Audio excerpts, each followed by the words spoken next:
have a question for you.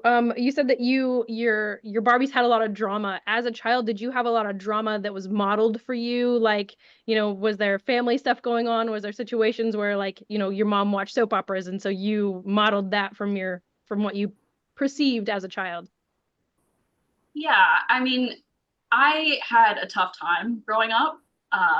And I think that that definitely influenced um, those kinds of things. I just, I struggled a lot growing up with my mental health. And part of that was definitely stuff that was going on at home.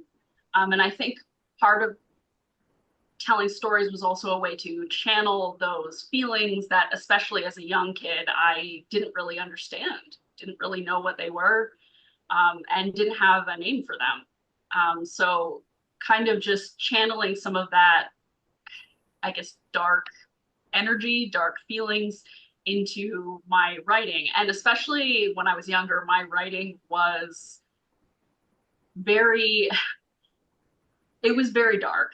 Yeah. And some of that darkness I think is reflected in my first book, but I also think there's a lot more hope in it than there used to be in my writing, and I take that as a good sign. That's funny that you mentioned the darkness, like, and I feel like a lot of kids feel ashamed for having like very dark thoughts.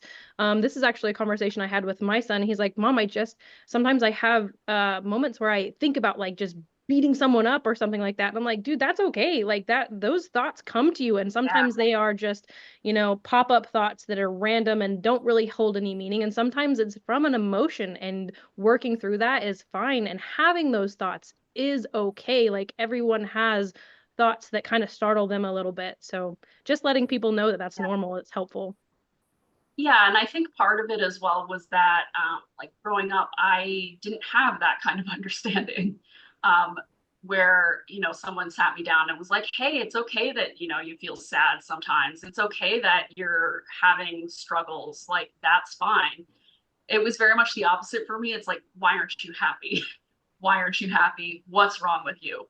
Um, so because of that, I think writing became a way for me to actually express those feelings without the pressure of, okay, why aren't you happier?